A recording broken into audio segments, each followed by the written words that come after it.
The email hit my inbox at 3:17 AM Singapore time like a bullet through glass. Subject: termination of employment, effective immediately.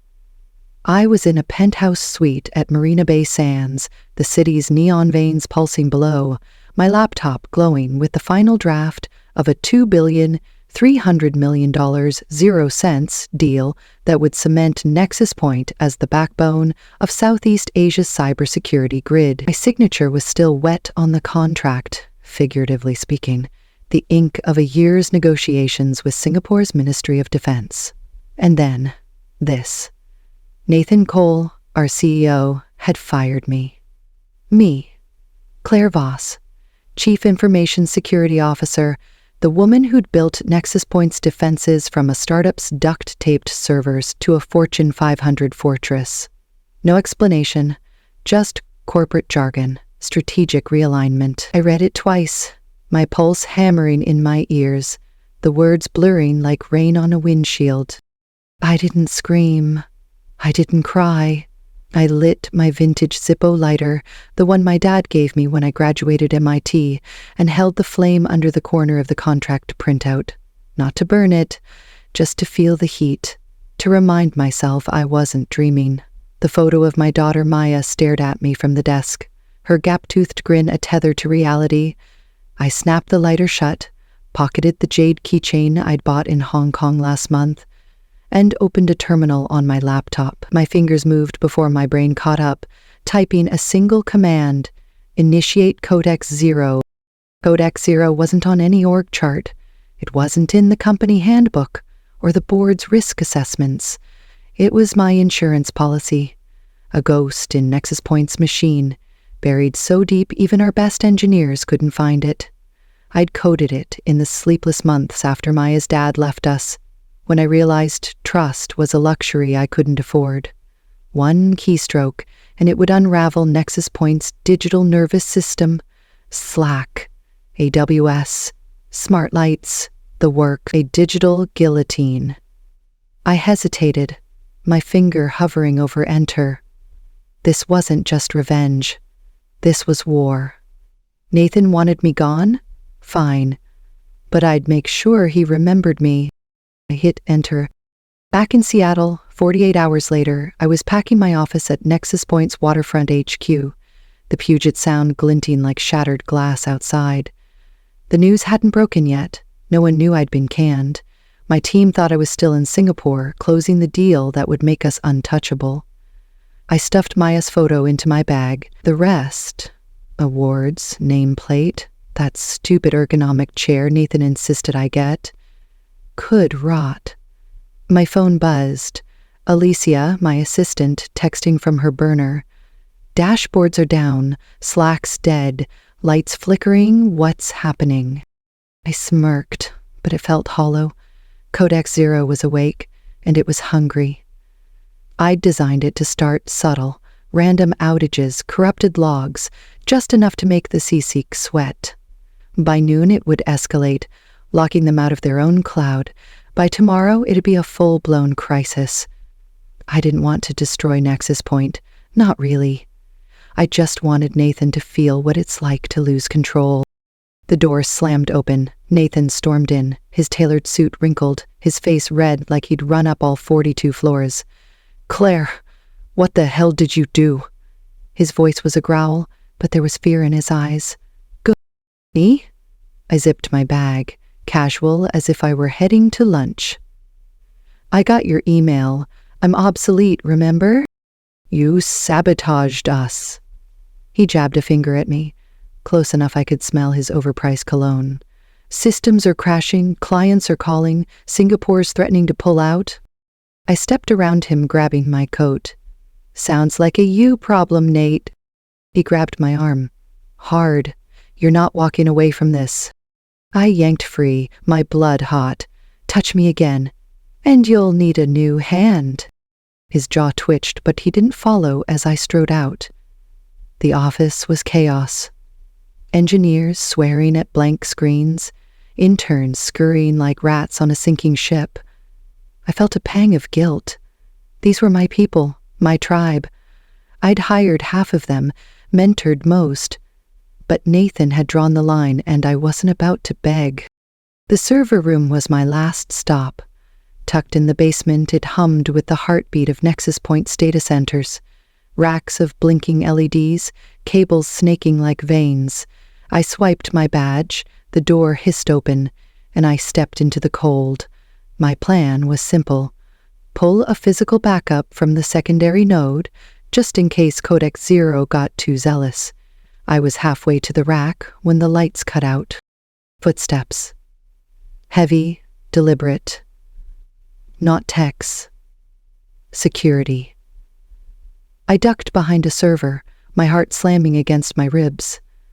Shadows moved in the dark, 3 of them, their radios crackling. Voss is here. Find her. Nathan wasn't messing around. I reached into my bag, fingers closing around the EMP pulse device I'd built for field tests.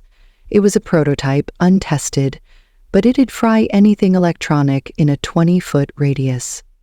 I whispered a prayer to whatever gods techies pray to and flipped the switch. A low hum, then a pop like a muffled gunshot. The servers whined, their lights winking out. The guards' radios went silent, their flashlights dead. I bolted, my sneakers silent on the concrete, and hit the emergency exit. Alarms should have screamed, but Codex Zero had already gutted the security grid. I was out, into the Seattle drizzle, before they could regroup.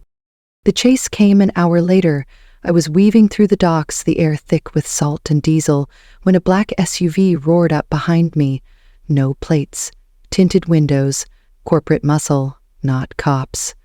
My car, a beat-up Subaru I'd modded for speed, was parked 2 blocks away. I sprinted, my bag bouncing against my hip, the jade keychain jingling like a taunt.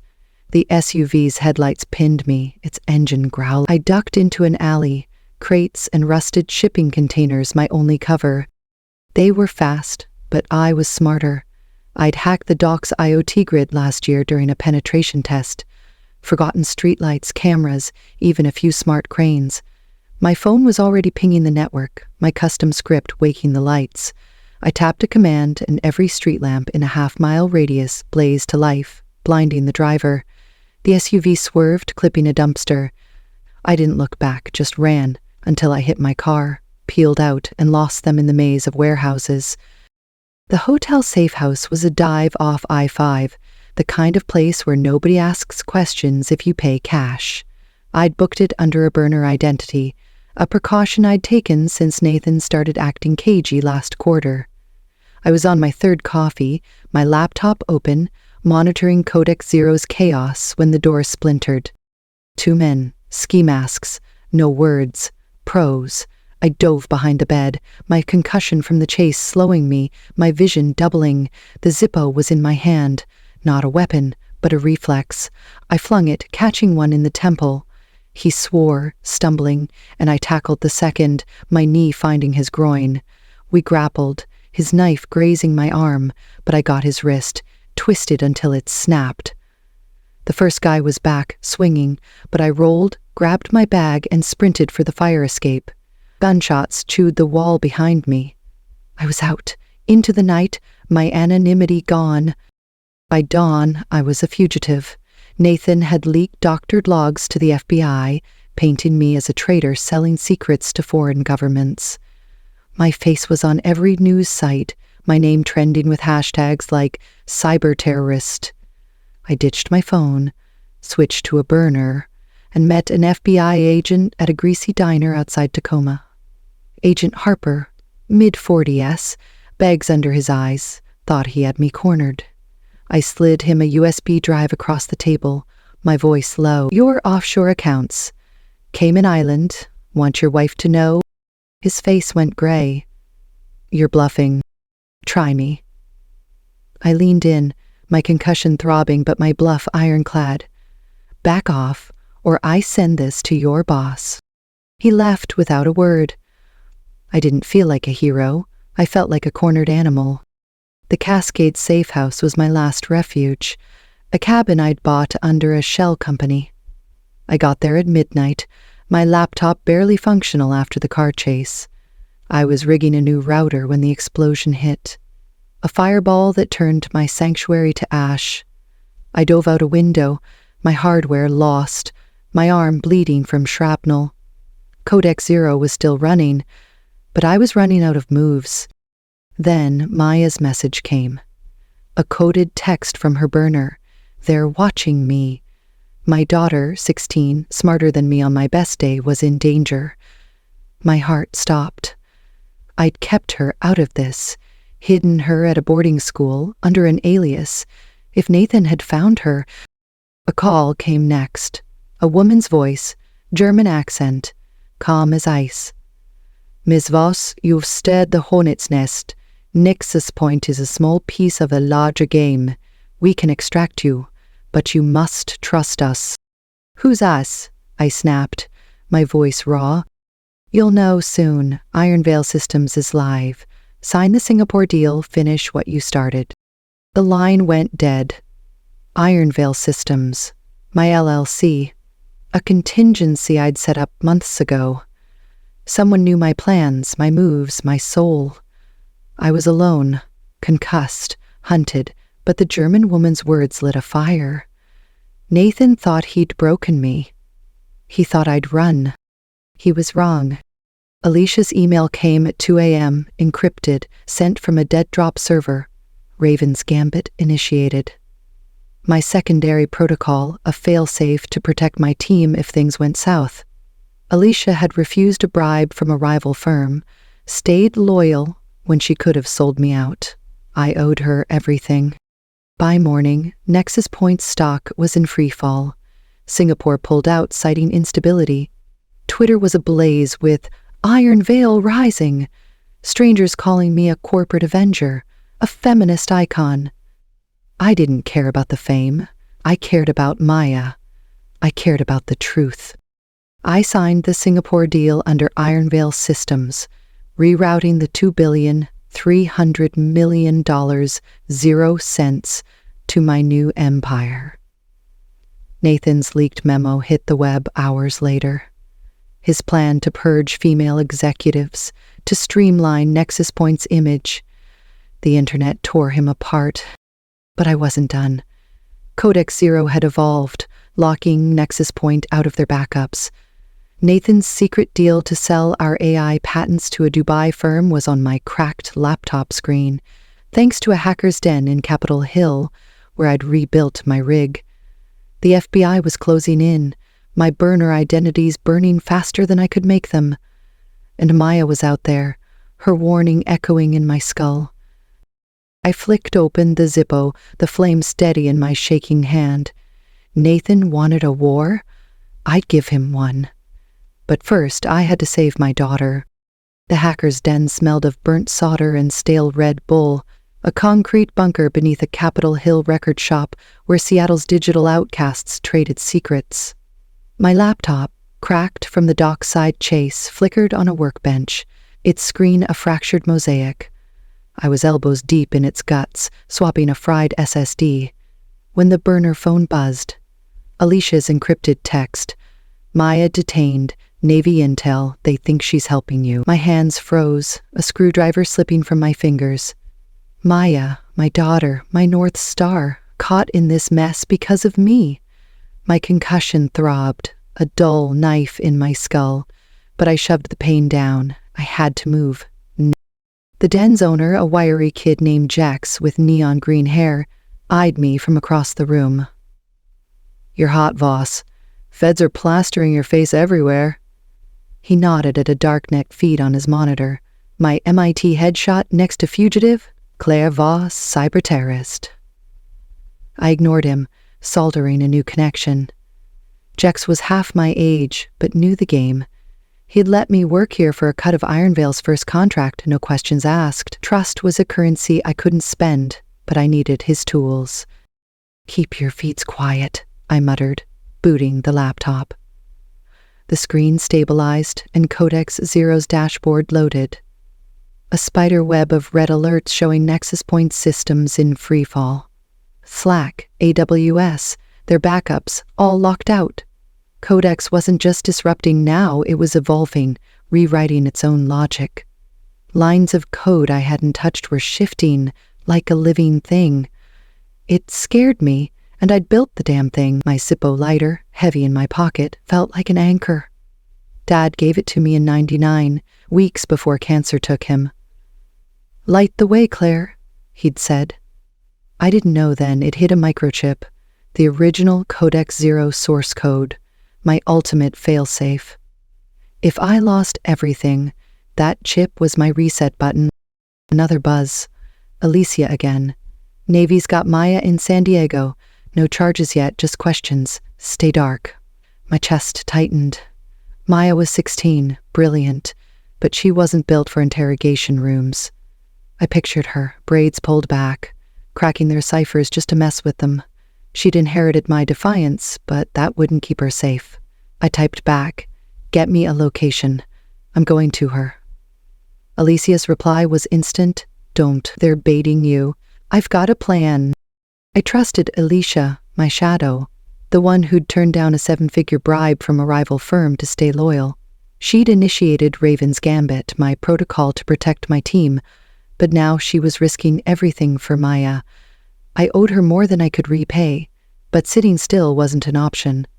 I patched the laptop, uploaded a new burner identity, Sarah Klein, freelance consultant, and booked a red-eye to San Diego. The FBI had me flagged, but I'd been dodging their nets since grad school. A wig, fake glasses, and a stolen RFID chip got me through C-Tax scanners. By midnight, I was airborne, the Zippo's weight in my jacket, a reminder of what I'd burn to get Maya back. San Diego's naval base loomed like a fortress, razor wire glinting under floodlights. I'd rented a motel room 3 miles out, its neon sign buzzing like a dying insect. My laptop hummed, patched into a dark pool network Jex had hooked me up with. I was scanning Navy intel chatter when a new email hit my encrypted inbox. Sender unknown. Subject, Iron Veil opportunity. I hesitated, then opened it. The Berlin aerospace firm, Kessler Dynamics, offered $500 million, 0 cents for Iron Veil to secure their satellite grid. Legit, verifiable, with a signing bonus wired to an escrow account I hadn't even set up. Too clean. Too convenient. I flagged it as a potential trap and kept digging. Then the motel phone rang. Not my burner. The room's landline. My pulse spiked. No one knew I was here. I picked up, silent. A woman's voice, German accent, the same one from the Cascades call. "Claire, you're predictable. San Diego's a mistake." My grip tightened on the receiver. "Who are you?" I hissed. "Someone who knows you." Berlin, 2009. Ring a bell? Her tone was ice, cutting through my concussion fog. 2009. My first CISO gig at a Munich startup, ousted after I caught the CEO skimming defense contracts. I'd been humiliated, blacklisted, forced to rebuild from nothing. That betrayal birthed Codex Zero, my vow to never be erased again. "Your ex-FB&D," I said, piecing it together. German intelligence. She'd been watching me even then. "Smart girl," she purred. "Kessler's offer's real, but it's bait. Nathan's fixer is closer than you think. Protect the chip, Claire. It's more than you know." The line clicked dead. I ripped the phone cord from the wall, my paranoia spiking. The room felt smaller, the walls closing in. I swept for bugs, finding 3. Tiny, military-grade, hidden in the lamp, the smoke detector, the TV. Someone had known I'd come here. I crushed them under my heel, then fed false intel through a dummy signal, claiming I was heading to Tijuana. Let them chase ghosts.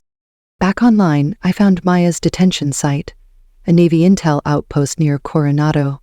No public records, but Alicia had slipped me a backdoor into their personnel database. I was cross-referencing guard schedules when a video hit my inbox. This time, from an untraceable IP. Nathan's wife, Ellen, her face pale, eyes red. "Claire, I'm sorry," she whispered. "Nathan's lost it. He's paranoid, Says you're a threat to national security. He's selling Nexus Point's AI patents to a Dubai firm, Al-Majid Ventures. I found the contracts. You were right to fight. The video cut off. I sat back, stunned. Ellen, the trophy wife I'd dismissed, had just handed me a smoking gun. But there was no time to process. A darknet alert pinged. Ghostwire, a hacker collective, offered to amplify Codex Zero's breach, tank Nexus Point for good. They wanted 30% of Iron Veil's profits. Tempting, but their leader Wraith had Nathan's fixer's stench, too eager, too connected. I declined, routing my rejection through a Tor relay to cover my tracks. Good call, because an hour later, Nexus Point's board filed a $1 billion 0 cents lawsuit against me. Their legal files? Corrupted. Courtesy of Codex Zero. I smiled, but it was grim.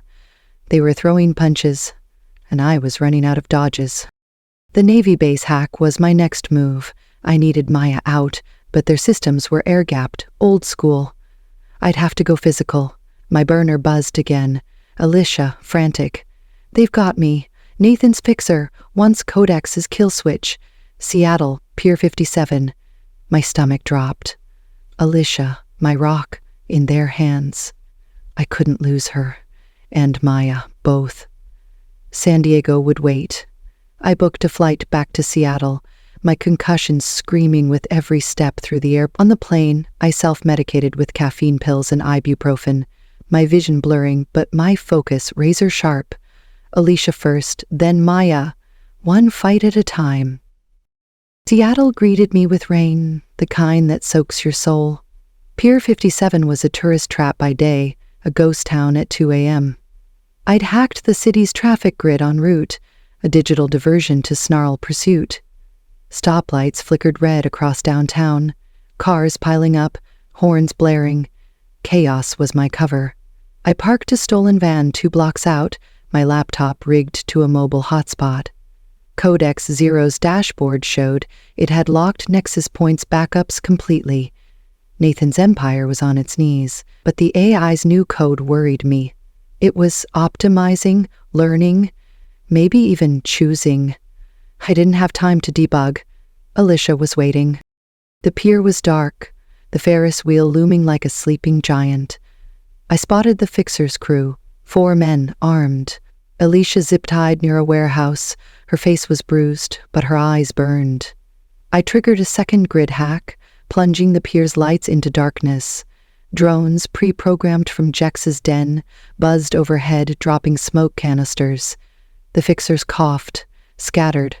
I sprinted, cut Alicia's ties, and we ran, bullets pinging off steel beams. My EMP pulse, the same one from the server room, fried their comms. We hit the van, peeled out, and lost them in the gridlocked streets. Safe in a Belltown loft, Alicia spilled everything. She'd modified Codex Zero months ago, adding a subroutine to protect Maya if I went dark. I knew Nathan was gunning for you, she said, her voice steady despite the bruises. Maya's safe, Claire. She cracked a Navy cipher yesterday, sent it to me.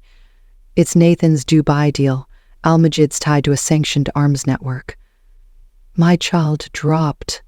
Maya, my kid, had outsmarted Navy intel. Pride swelled, but so did fear. She was in deeper than I'd thought. Alicia handed me a USB drive. Maya's cipher dump, use it. I plugged it in, and there it was. Emails, wire transfers, Nathan's signature selling Nexus Point's AI to Al-Majid, enough to bury him. But the Dubai firm wasn't playing. A new darknet message, direct to my Iron Veil account. Expose us, and you're dead. Maya, too.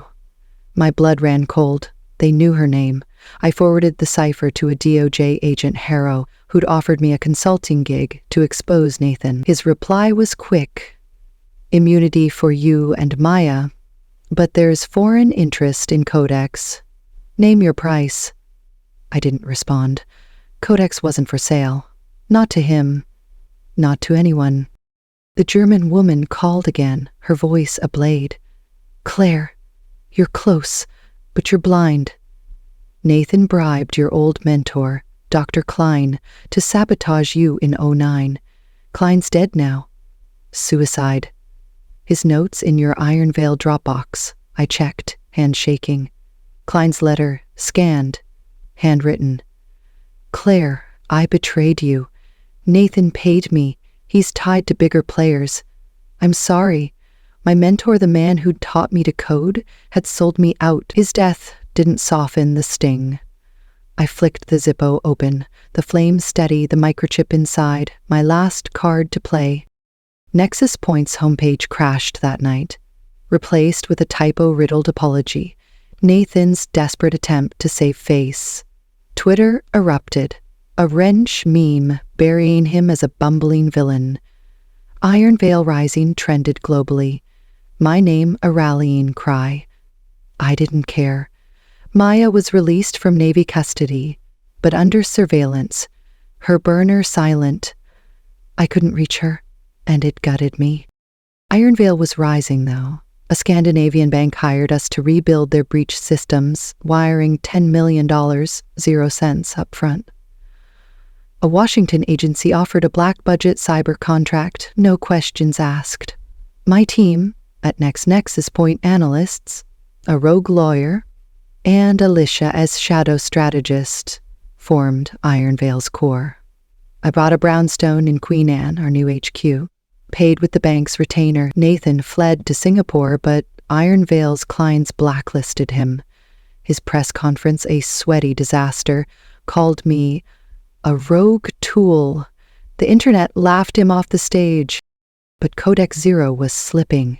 Its AI was rewriting itself, bypassing my controls. I caught it siphoning data to an unknown server. Berlin, maybe the German woman's doing. My concussion worsened, my reflexes sluggish, but I couldn't stop. The Dubai firm's threat loomed, and Harrow's email echoed, they're coming for Codex. I stood on the brownstone's rooftop. Seattle's flame danced in my hand. I wasn't angry anymore. I was free. The city felt alive, cheering me on. Iron Veil was mine. Maya was alive, and Nathan was dust. But the German woman's words lingered. Protect the chip.